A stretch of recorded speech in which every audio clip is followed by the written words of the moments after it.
আল্লাহ রব্বুল আলামিন সূরাতুল হিজরের 43-44 নম্বর আয়াতের মধ্যে বলেন, ওয়া ইন্না জাহান্নামা লামাউইদুহুম আজমাইন, নিশ্চয়ই জাহান্নাম তাদের প্রত্যেকেরই প্রতিশ্রুত স্থান হবে। এ বন্ধু, হাফিজুরের দালালি ছাড়ো।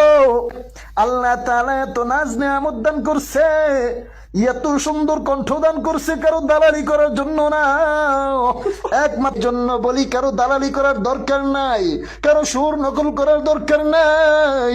আল্লাহ তোমার যে সুর দিছে ওই সুরটা নিয়ে সন্তুষ্ট থাকো। এরে তুই যে আমারে নসিহত করলি, তোর গলায় তো হাফিজুরের আওয়াজ শোনা যায়। তুইও তো হাফিজুরের দালালি কইরা কইরা আরেকজন রে নসিহত দেস না না,